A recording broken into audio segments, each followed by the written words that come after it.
어, 자, 그럼 이제 호세아는 그렇게 썼는데, 그럼 마태는 왜 그렇게 인용을 했을까? 이제 거기에 대해서 설명을 한번 해볼게요.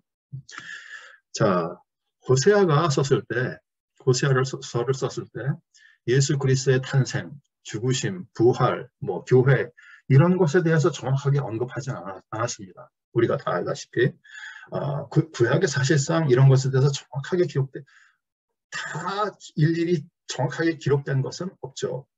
하지만 그 구약 저자들한테 희미하게 보였습니다.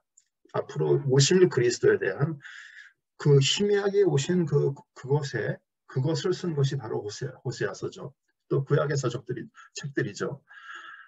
그럼에도 그렇게 희미하게 보였던 죄에도 불구하고 끊임없이 구원 계획을 얘기한 것이 바로 호세아서의 얘기죠. 마태는 그 호세아서의 11장 1절을 인용하면서 2장 15절에서 인용하면서 이 희미했던 구원 계획이 그리스도가 이 땅에 오심으로 말미암아 성취되고 이스라엘을 향하여 또 세상을 향해서 계속되는 하나님의 성취되는 것을 얘기하고 있는 것이죠. 마태가 마태복음을 언제 썼나요? 마태는 예수 그리스도의 제자로서 쭉 따라다니다가 죽으시고 부활하시고 승천하신 다음에 마태복음을 썼죠.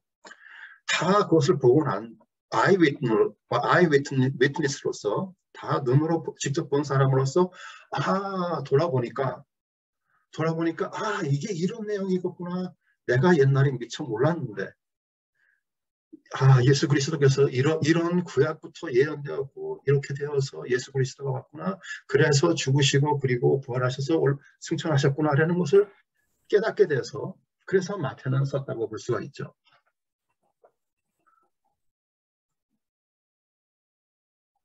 그렇게 쓴 것에 대해서 그렇기 때문에 그 마태가 그렇게 호세아를 인용한 것과 연관돼서 다른 그 신약 저자들은 어떻게 썼는가 좀 몇 가지를 또 찾아봤습니다. 첫 번째로 같은 제자였던 그 요한의 구절을 요한이 쓴 것을 보면요. 12장 42절 이사야가 이렇게 말한 것은 주의 영광을 보고 주를 가리켜 말한 것이라 이렇게 써 있습니다. 결국 요한이 얘기한 것은 뭐냐면은 이사야가 쓴 내용이 아까 제가 여러 구절 말씀드렸잖아요.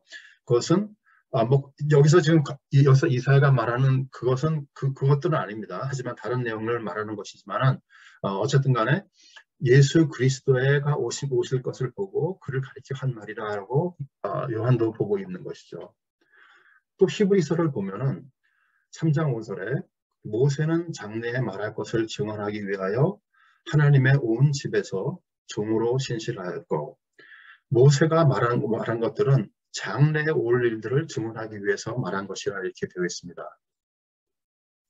아까 제가 말씀드린 것처럼 그 비판을 하는 사람들은 성경을 비판을 하는 사람들은 그 성령 저자와 이 사람 저자를 분리시키려고 애를 씁니다. 호세아 11장 1절을 썼을 때 예수 그리스도가 오실 걸 어떻게 알았겠느냐? 무려 750년 후에 오시는 예수 그리스도를 어떻게 알고 썼겠느냐라고 얘기를 합니다. 그에 반해서 신약은 그렇게 얘기하고 있지 않습니다. 첫 번째 구절을 제가 히브리서 4장 7절을 제가 좀 여기다 인용을 했는데요. 여기 보시면은 좀 이렇게 이건 좀 이렇게 보셔야 자세히 보셔야 좀 제가 무슨 말 하는 건지 이해할 수가 있는 그런 부분이긴 한데 한번 제가 읽어드릴게요.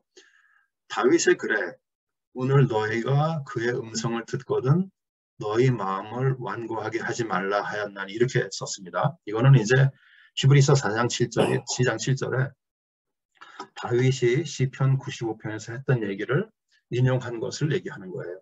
그런데 3장 바로 그 앞장인 3장에서 똑같은 구절을 인용을 합니다. 자, 보세요.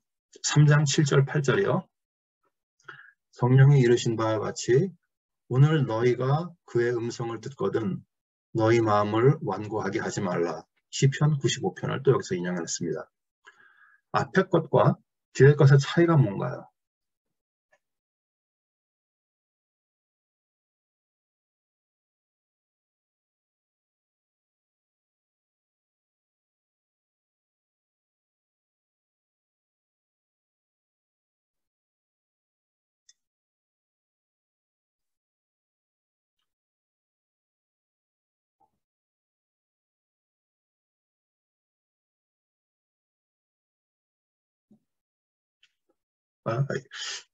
지금 좀 틀리실까봐 주저주저 하시는 것 같은데, 그냥 말씀드리면은 앞에 보면은 다윗의 글에 이렇게 되어 있습니다.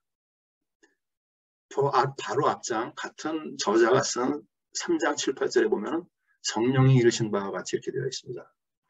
무슨 얘기냐면은 히브리서 저자는 다윗이 쓴 것과 성령이 말한 것과 동일시하게 본다는 것이 바로 이 포인트입니다. 우리가 성경을 비판하는 사람들은 사람 따로, 사람이 쓴 저자 따로, 성령 저자 따로로 보지만은 히브리서 저자는 또 앞에서 제가 말씀드린 것처럼 요한 저자도 그렇게 보지 않았습니다. 성령과 사람이 같이 썼다고 볼 수가 있습니다. 그래서 다윗의 글을 성령이 쓴 거로 같이 동일시하고 있다는 것을 볼 수가 있습니다. 또 다른 구절을 보여드릴게요. 베드로전서 1장 10절부터 12절입니다. 제가 지금 일부러 여러 가지 많은 구절들이 있는데 일부러 추수한 것이 뭐냐면은 예수 그리스도의 제자 중에서도 같은 사람을 고르지 않고 일부러 다른 사람을 골랐습니다. 처음에 마태로 시작했고 요한으로 가서 히브리 저자로 갔고 이번엔 베드로입니다. 자, 다 다른 저자들이에요.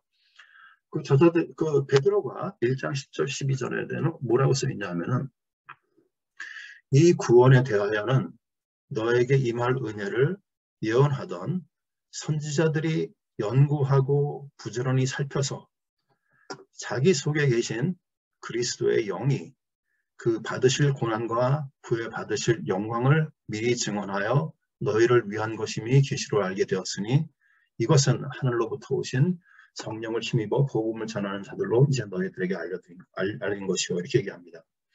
베드로가 얘기하는 것도 결국 마찬가지입니다. 선지자들이 연구하고 부지런히 살폈습니다.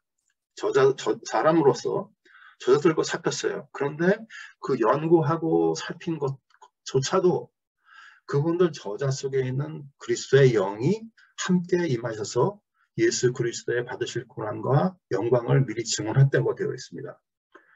자, 결국 제가 지금 몇 개만 그저 뽑아서 말씀드렸지만은 이외에도 수없이 많은 성경들이 있지만은 성경을 신약을 쓴 저자들이 공부하고 신약을 쓴 저자들이나 구약을 쓴 저자들이나 공부하고 연구하고 부지런히 살폈습니다. 그런데 그것이 혼자 스스로 된 것이 아니고 그리스도의 영이 함께 하셨다는 것을 알 수가 있습니다. 더구나 선지자들이 연구한 것은 구약대 시대의 사람들입니다. 이 구약시대의 사람들에게 그리스도의 영이 함께 하신다고 되어 있습니다.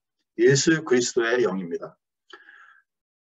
일부러 이 사람이 얘기하는 것은 그리스도의 영이 이미 구약의 선지자들이 예수 그리스도가 탄생하실 때 시작된 것이 아니고 이미 구약 때부터 시작되었다는 것을 이미 구약에도 계속 흘러왔다는 것을 이 구절 속에서 말을 하고 있는 거죠. 여기에 대해서는 제가 다음 시간에 고린도전서 사도 바울이 어떻게 얘기했는가 고린도전서 10장 1절부터 11절까지를 통해서요. 여기에 다시 한번 얘기하게 될 것 같아요. 자, 그래서 이제 결론 부분으로 넘어갈게요. 이제 시간이 15분밖에 안 남았으니까. 마태는 호세아를 인용하면서 호세아서 전체가 말하는 것이 무엇인지 근본적이고 포괄적인 이해와 해석을 통해서 제1저자, primary author 정령님, 제2저자, secondary author 사람 호세아 모두 계속적인 하나님의 구원 계획을 증언함을 얘기하고 있는 것이라 얘기할 수가 있습니다. 결국 마태가 마태복음 2장 15절에서 호세아 11장 1절을 인용했을 때는 11장 1절 그것만 인용한 것이 아니고 호세아가 얘기하고 싶은 그 전체를 인용했다고 볼 수가 있는 것이라는 얘기죠. 그래서 제가 이제 호세아서의 컨텍스트를 말씀드리면 전체적으로 컨텍스트를 말씀드리면은 이것도 역시 수없이 많은 성경 구절이 있지만은 제가 그래서 간단하게 말씀드리기 위해서 호세아 출애굽기로 넘어갑니다. 출애굽기 4장 22절에 여호와의 말씀에 이스라엘은 내 장자라 이렇게 시작합니다. 그것을 호세아는 받아서 이제 내가 사랑하여 그것을 구원해 주신 하나님께서 내 아들 이스라엘을 애굽에서 불러냈건을 이렇게 받았습니다. 그 내용은 죄에도 불구하고 계속 이스라엘이 죄를 졌음에도 불구하고 계속 구원자 되신 하나님을 얘기하는 내용이었죠. 그것을 마태는 받아서 자, 마태복음의 컨텍스트로 넘어갑니다. 조금 전에 제가 호세아의 컨텍스트를 말씀드렸죠. 이번에는 마태복음의 컨텍스트로 넘어갑니다. 마태복음은 2장 15절에서 호세아를 인용하면서 애굽으로부터 내 아들을 불렀다 함으로 인용하고 있죠. 자, 마태복음 2장 바로 다음에 3장에서는 무슨 일이 벌어집니까? 3장에 있는 일? 예수 그리스도가 세례 요한한테 세례를 받습니다. 그때 하늘이 열리면서 이는 내 사랑하는 아들이요 내 기뻐하는 자라라는 하나님의 목소리가 들려 나옵니다. 그래서 3장에서 그렇게 끝난 다음에 예수 그리스도께서 4장에서 40일간 광야의 시험을 받고 갈릴리 사역을 시작하시죠. 사실 40일 광야의 시험은 이스라엘 민족의 40년 광야 생활과 동일시됩니다. 그것을 이제 이것도 또 역시 들어가면은 얘기가 또 길어지기 때문에 제가 그냥 간단하게 말씀드리면은 그래서 이스라엘이 신약에 와서 이제 예수 그리스도로 넘어오는 그런 내용을 담고 있죠. 그래서 갈릴리 사역을 시작하시다가 그 사역이 계속 시작되다가 이제 16장에 와서 베드로가 신앙 고백을 하게 됩니다. 그리스도는 살아계신 하나님의 아들입니다. 라고 위대한 신앙 고백을 하게 됩니다. 똑같은 하나님의 아들 컨셉트가 계속 흘러나오고 있죠. 그것이 바로 다음 귀절, 거기서 예수 그리스도가 너의 그 신앙 고백 위에 내 교회를 세우겠다라고 말씀을 하십니다. 그래서 그 교회가 시작되면서 이 그리스도의 죽으심과 부활로 이어지는 계속되는 그런 구원 계획이 성취되는 것을 그렇게 얘기하고 있죠.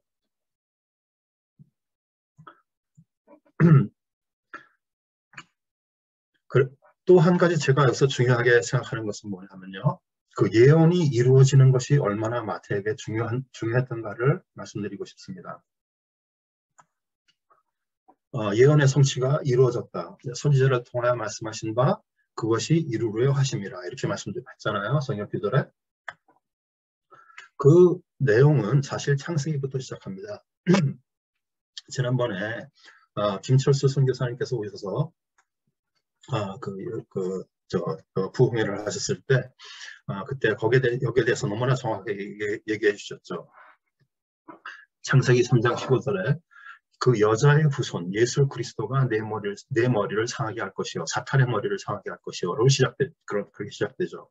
그래서 이때부터 그 예언의 성취 예수 그리스도가 오미 그 예언의 성취로서 이때부터 시작됩니다.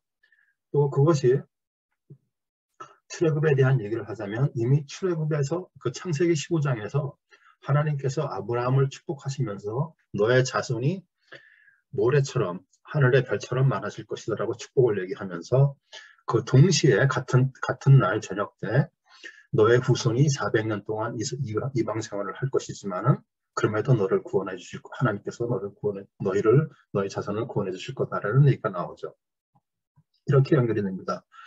이렇게 이루어지는 예언이 말씀이 퍼지고 그다음에 그것이 이루어지는 것이 무지무지하게 중요했습니다. 이것은 그래서 사복음서를 쓴 저자들이 공통적으로 강조했던 것이 바로 이 예언이 성취된 것을 신약에 와서 이제 이루어진 것이 그것을 강조했습니다. 그 중에서 특히 마태는 그것을 더더 강조했습니다. 우리가 그것을 어떻게 알 수 있냐면 마태는 2배 이상의 다른 저자들에 비해서 구약을 인용하는 것이 2배 이상으로 더 많이 합니다. 마태는 구약이 예수 그리스도가 오심으로 인해 예언이 계속 성취되고 이루어지는 것이 중요했기 때문에 1장에서 시작할 때 아브라함 다윗의 자손 대신 그 족보로부터 시작하는 것도 그 이유가 있다고 볼 수가 있죠. 그것이 얼마나 중요한가 하면요. 마태복음을 보면은 구약 인용한 것이 너무나 많습니다. 하지만 일단 예수 그리스도의 탄생에 대해서만 따져보면은 5개의 구약의 인용을 하는 것을 볼 수가 있습니다. 그래서는 마태복음 1장 23절에 예언을 하고요. 또 2장 16절, 또 2장 15절, 2장 18절, 2장 23절 이렇게 5번에 걸쳐서 구약이 예언되고 성취되는 것을 얘기합니다. 그렇게 구약이 성취되고 예언을 하면서 우리가 오늘 봤던 것처럼 브로드하게 그 호세아가 말하고 싶은 전체 맥락을 한 절로 인용해서 말하기도 하셨고, 아니면은 또 어떤 스페시픽한 한 구절을 통해서 디테일하게 말씀하실 수도 있어요. 항상 브로드하게 본 건 아니죠. 디테일하게 한 구절을 뽑아서 두는 경우도 있습니다. 문자적으로 디테일하게 인용하기도 하고 크게 인용하기도 합니다. 때때로 우리가 성경을 읽을 때 우리가 지금 마태복음 2장 15절을 우리가 처음 봤을 때 제가 말씀드린 것처럼 많은 사람들에게 그것이 때때로 모순인 것처럼 보이기도 해요. 그런데 하나님의 큰 계획을 보여주는 데 있어서는 모순처럼 심지어 모순처럼 보일지라도 하나님의 그 큰 계획을 갖다가 우리가 모든 생각을 두고 보면은 바로 그것이 우리가 이해가 되고 우리가 설명할 수 있는 그런 것이 되는 것이죠. 바로 이렇게 보는 관점이 제가 처음에 말씀드렸던 구속 역사적 해석이라는 것입니다. Redemptive Historical Hermeneutics라는 방법입니다. 이것을 가장 잘 보여준 성경 기절은 여러분들도 그래서 잘 아시는 누가복음 24장 44절이죠. 내가 너희와 함께 있을 때 예수 그리스도께서 이거는 이제 부활하셔서 승천하시기까지의 그 기간 동안에 제자들과 함께 계시면서 제자들에게 성경을 가르쳐 주시죠. 그러면서 제자들이 눈을 떠서 지금 구약에 이렇게 됐던 말들이 이 말이구나 하는 것을 깨닫는 그런 기간이죠. 그러면서 예수께서 말씀하시기를 너에게 말한 바 곧 모세의 율법과 선지자의 글과 시편에 나를 가리켜 기록된 모든 것이 이루어져야 하리라 한 말이 이것이라 하시고, 결국 구약의 모든 것이 예수 그리스도를 가리킨다는 그런 내용이죠. 우리가 구약을 얘기할 때 토라, 네빔, 카투빔 이렇게 3가지로 등분을 합니다. 토라는 모세의 율법을 얘기하는 거고, 네빔은 예언서를 말하는 것이고요. 카투빔이란 말은 writings입니다. 시편을 포함해서 모든 잠언, 애가 이런 것들을 합하는 것이죠. 결국 여기 지금 말하는 것은 그 구약 전체가 예수 그리스도를 가리켜 기록된 것이 기록된 것이고, 그것이 이제 이루어져야 한다는 말이 이것을 아주 정확하게 보여주는 성경 기술이기도 하죠.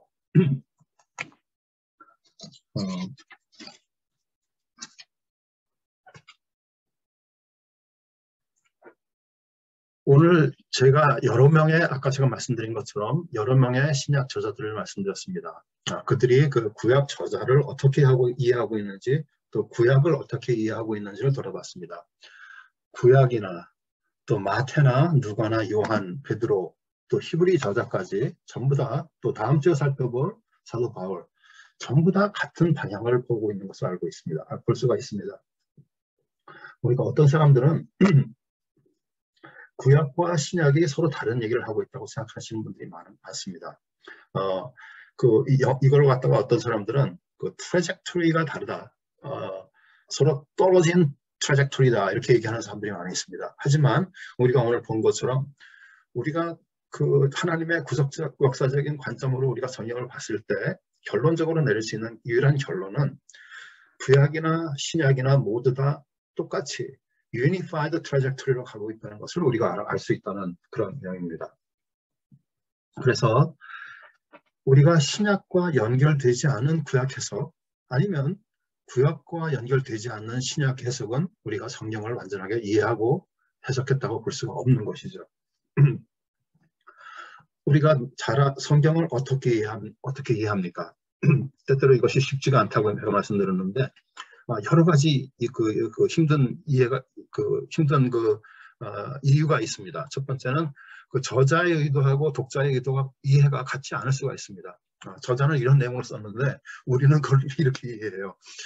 그 다를 수 있습니다. 특별히 그것이 왜 문제가 되냐면요. 초대 기독교인들은 해석을 이렇게 했는데 썼을 때 당시 우리는 지금 현대에 와서 해석을 다르게 할 수 수도 있습니다. 그 중에 어떤 거는 올바르게 이해한 것도 있을 거고 어떤 것은 잘못된 이해가 될 수도 있습니다. 이렇게 어렵게 여러 가지 많은 그런 다양한 방법들로 다양하게 이해할 수 있지만 우리가 근본적으로 빠지지 않고 우리가 성경을 이해해야 되는 것은 제가 오늘 설명드린 구속 역사적 해석 방법이라는 것입니다. Redemptive Historical Hermeneutics. 또 다시 한번 강조드립니다.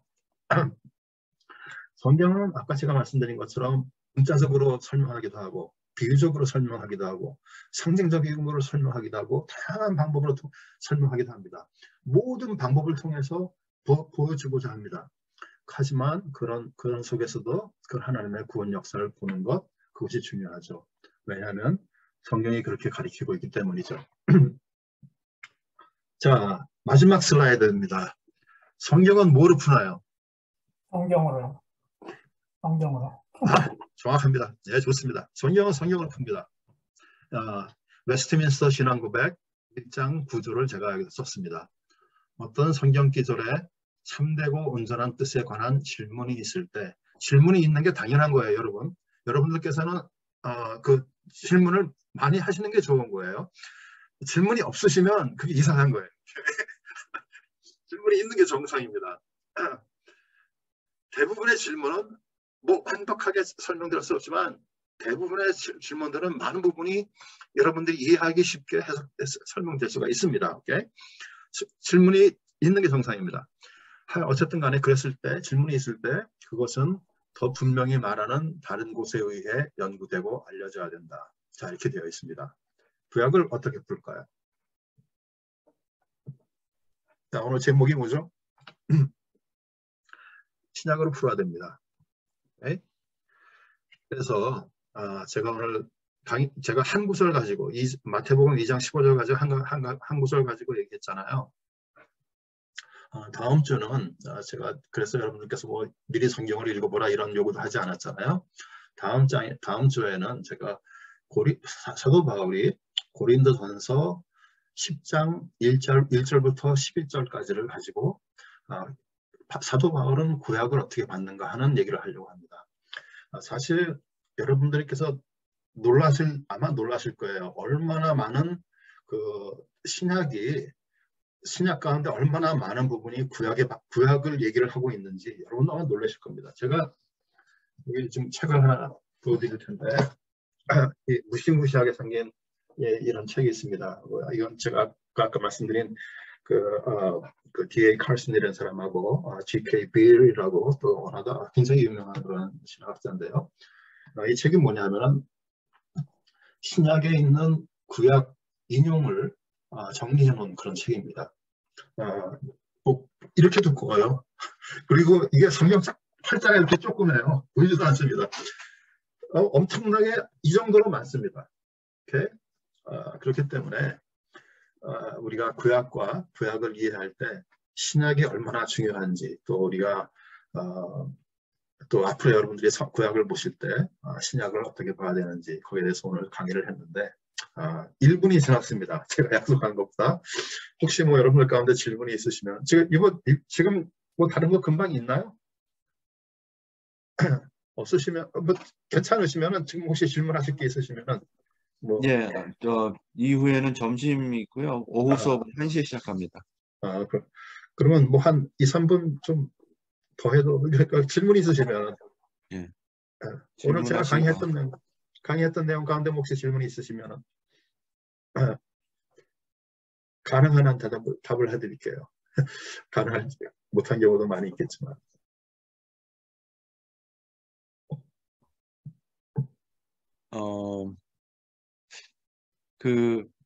오늘 상당히 많은 말씀을 하셨는데, 네. 처음에 던졌던 질문, 예. 예수님은 이스라엘이냐, 예. 이퀄로 한 것이냐에 대한 던지신 질문에 대한 간단한 답을 하신다면 어떻게 답을 하시겠습니까? 마태는 이스라엘이 예수 그리스도를 본 거죠. 음, 예, 이제 구약의 이스라엘을 예수 그리스도 받고 그건 마태뿐만 아니라 사도 바울도 그렇게 받고 신약 저자들이 대부분이 그렇게 많은 사람들이 꼭 다 그렇게 봤죠. 예. 그래서 결국 이스라엘 얘기는 예수 그리스도 얘기고 또 예수 그리스도 얘기는 교회의 얘기죠. 이제 다음 주에 이제 그 고린도전서에 대해서 좀 말씀드릴 거지만은 사실상 그 신약의 저자들은 현대 교회의 문제점들 우리가 가지고 있는 문제점들을 그 초기 교회의 그런 예를 통해서 똑같이 반영되는 것을 볼 수가 있고요. 그 저자들은 그 초기 교회의 문제들을 구약에서 해결할 수 있습니다. 그게 이제 다음 강의 내용을 미리 말씀드리면은 다음 강의가 재미가 없어지기 때문에 제가 그렇게 미리 말씀드리긴 좀 그렇지만은 예, 그렇죠. 예, 감사합니다. 강의 재밌게 잘 들었습니다. 감사드립니다. 예. 예, 그러면 여기서 녹화는 마치도록 하겠습니다.